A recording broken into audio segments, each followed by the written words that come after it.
मामा ठंडिया छावा, ओ मामा ठंडिया छावा। कहते हैं कि मरने के लिए तो अनेकों रास्ते हैं, बट किंतु जन्म लेने के लिए सिर्फ माँ है। माँ माँ के ऊपर ग्रंथों में, किताबों में, कवियों ने, कहानियों में बहुत कुछ लिखा गया। अनेकों शब्द और बड़े बड़े अच्छी बातें कही गई होंगी। और सच में माँ का बारे में वर्णन करना, माँ एक सूरज को चिराग दिखाने जैसा है। माँ माँ तो माँ ही होती है, मेरी है, तेरी है या किसी और की है। मैं मन यानी कि मनोज, मन की बात सीधे मन से, आज का ये एपिसोड दुनिया के सबसे अनमोल, सबसे पवित्र बंधन माँ को समर्पित। वो माँ जिसके साथ दुनिया में आने से पहले ही 9 महीने पहले हमारा संबंध ऐसा जुड़ता है कि जो हमारी आखिरी सांस तक बंधा रहता है। बहुत कम होता है कि दुनिया में ऐसा कोई रिश्ता आपका हो कि आप तकलीफ में कहीं पे भी हो और दूसरे इंसान को पता चल जाए कि आप तकलीफ में हैं। बट जो वो तो किस्मत से मिलता है, बट जो सबको मिलता है भगवान से उपहार, फ्री, मुफ्त, माँ। माँ एक ऐसा, उसमें एक भगवान का दिया गुण है कि आप दुनिया में किसी भी कोने में कितने भी बड़े हो जाएं, कोई भी तकलीफ आपको जैसे ही आती ना, तो माँ के कहीं पे भी हो, उसके कलेजे में या उसके अंदर वो फीलिंग आ जाती है अपने बच्चे के लिए कि मेरा बच्चा किसी तकलीफ में है। और ये हर बच्चे ने महसूस किया होगा, मैंने भी किया है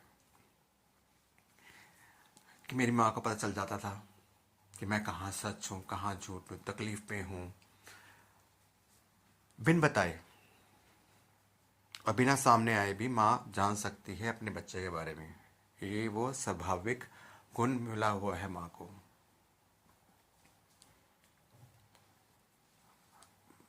भगवान का अंश तो हर आदमी में, हर इंसान में, हर प्राणी में, हर कण कण में है भगवान। पर साक्षात साक्षात जो भगवान आपके सामने होते हैं वो माँ बाप के रूप में होते हैं। सिर्फ अपने माँ बाप की इज्जत करना ही इज्जत और धर्म नहीं है। दूसरे के माँ बाप, दूसरे के परिवार की इज्जत करना भी एक धर्म का हिस्सा होता है। हर माँ अपने बच्चे को अपने ढंग से पालती है, तरीका कोई भी रहा हो, अनपढ़ हो चाहे पढ़ी लिखी हो। बट माँ का जो भावना होती है वो भावना यही होती है कि मेरे बच्चे अच्छे निकले, अच्छे बने, अच्छे संस्कार डालने के, ताकि वो अच्छा मुकाम दुनिया में हासिल कर सके, लोग उनकी इज्जत करें अपने बच्चों की। हम कई बार बच्चे जो होते हैं वो छोटी उम्र में या अपने एक बढ़ती उम्र के साथ साथ में जो हमारे अंदर बदलाव होते हैं, कई बार हमें लगता है कि हमारे माँ बाप का ज़्यादा हमारे ऊपर कंट्रोल है या माँ बाप गुस्सा करते हैं। बट होता है ना, जब आप माँ बाप बनते हैं और जब हम माँ बाप बने, हमने भी महसूस किया कि आंवले का खाया और बड़ों का या माँ बाप का कहा बाद में समझ आता है कि अगर हमने समझा होता तो आज शायद हम इससे बेहतर होते। हालांकि हम सब बेहतर जिंदगी जी रहे हैं माँ बाप के आशीर्वाद से। जैसे मेरी माँ, मेरी मम्मी जब आज से 10 साल पहले ठीक जब गई थी, उससे पहले काफ़ी साल उन्होंने बीमारी में काटे, तकलीफ़ में रही वो। But she was a strong lady. वो एक जुझारू किस्म की लेडी थी, जिन्होंने अपना शादी के बाद या शादी से पहले, हमारे जन्म तक, हमारे जन्म के बाद जिस तरह से ज़िंदगी के साथ लड़ के अपना मुकाम हासिल किया, जिस तरह से घर बनाया अपना, हमें पढ़ाया। मेरे डैडी जो बिना माँ बाप के थे, उनका घर बना। तो मुझे लगता है कि माँ का योगदान, मेरी माँ जो थी वो, मेरी माँ के अलावा मैं अपनी उनको बोल के बस लगता है वो डैडी की मेरी माँ थी, या अपने भाई बहन की वो माँ थी। मेरी माँ मेरी माँ में भी एक वो स्वाभाविक गुण था कि मेरी तकलीफ़ देखी तो आंसू आ गए, किसी और की तकलीफ़ देखी तो भी आंसू आ जाते थे। और ये वाली आंसू वाली जो माँ का एक स्वाभाविक वाला बहुत सी माँओं में होता है, मैंने देखा है कि मेरी माँ की जो माँ थी, नानी मेरी, जिनको हम बीजी कहा करते, उनमें भी ये था। और उसके बाद मैंने अपनी मौसी में भी ये देखा। तो माँ सिर्फ जन्म नहीं देती, जन्म देने वाली माँ माँ नहीं होती, उसके बाद जब पालती है ना, तब वो माँ बन जाती है। और माँ, उसमें माँ के वो एक ऐसी दीवार, वो भी माँ बनी होती है। उसके अंदर भी वो बच्चे के लिए जो फीलिंग्स होती हैं, वो एक पहली गुरु, पहली दोस्त और सबसे बड़ा ज़िंदगी का सहारा होती हैं, और रहती हैं सशरीर होते हुए और शरीर छोड़कर जाने के बाद भी वो आपके साथ ही रहती हैं। जब हम अब अपने बच्चों को देखते हैं, अपने दिनचर्या में काम, पूजा पाठ, व्यवहार जो करते हैं, कहीं ना कहीं हमारी माँ की वो झलक, प्रभाव हमें सब में आता है। तो कभी हम गिरते हैं तो उई माँ बोलते हैं, ओ माँ, है ना। तो जो उसकी ममता है वो कहीं ना कहीं वो हमारे साथ हमेशा रहती है, जो हमें हिम्मत देती है जब कभी हम कमज़ोर पड़ते हैं। वो दूर कभी नहीं होती, कहीं नहीं होती। मुझे याद आता है कि जब मैं बचपन में बीमार होता था, वो किस तरह से भागा करती थी मुझे लेके, या कभी चोट लगनी वो किस तरह से तकलीफ में होती थी। हालांकि कई बार वो हंस भी पड़ती थी ताकि मेरी तकलीफ़ कम हो। मेरे स्कूल के बारे में जिस तरह से वो अपना रखती थी, कोऑर्डिनेशंस करती थी पढ़ाई के लिए।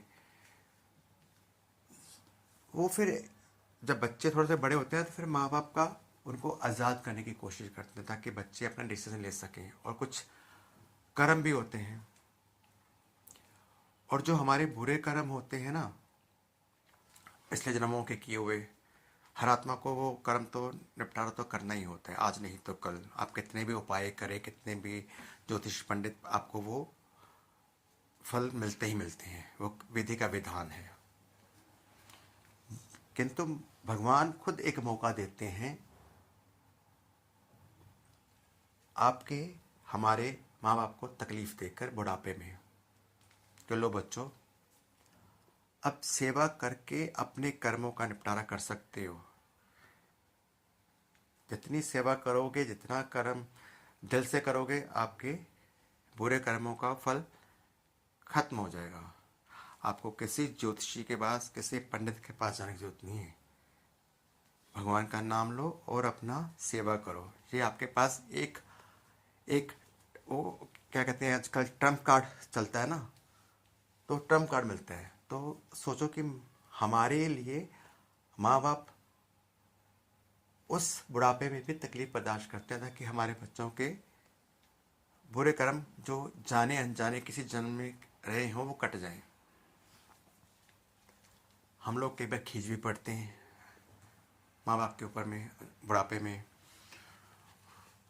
पर वो खींच भी मैं समझता हूँ कि वो शायद जैसे मैं अपनी देखता हूँ, कई बार मैं अपने डैडी के ऊपर मम्मी के जाने के बाद कई बार थोड़ा खींच जाता हूँ, डैडी को थोड़ा सा वो करता हूँ, डैडी उठो, डैडी करो, ऐसे करो। तो जैसे माँ बाप हमें डांटते थे, तो मुझे लगता है कहीं ना कहीं मैं अपने डैडी को वो दिखना चाहता हूँ कि जैसे वो पहले चलते फिरते हिम्मत वाले थे, सब कुछ काम करने वाले। बट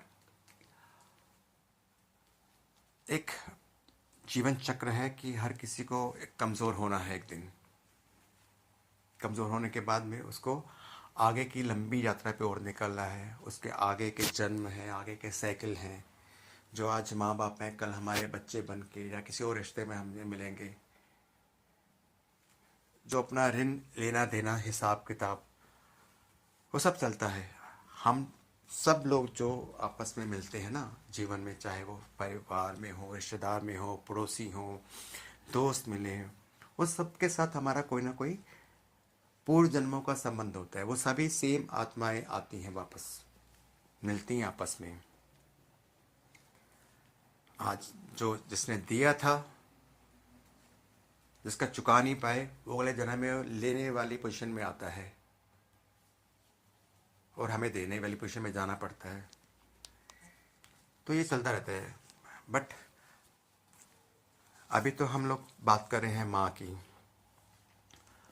तो माँ का जो हमारे ऊपर जो ऋण रहता है ना, वो ऋण हमेशा ही हर जन्म में रहता है। वो चुकाना ही पड़ता है हमें। हर कोशिश करांगा कि मुल मोड़ा तेरी कुखदा। हर कोशिश करांगा कि मुल मोड़ा तेरी कुखदा। हजे चलदा माड़ा समा माँ तेरे पुत दा। आज का ये माँ को समर्पित एपिसोड मैं यहीं पे समाप्त करता हूँ। आपकी टिप्पणियाँ, आपके सुझाव आमंत्रित हैं प्लीज़, ताकि मैं अगला जो कंटेंट या टॉपिक इस तरह से कुछ चुनूँ। और क्या खामी आपको लगी, क्या सुझाव दे सकते हैं मुझे और अच्छा करने के लिए, कृपया प्लीज़ कॉल और टेक्स्ट मी। राम राम, सत श्री अकाल।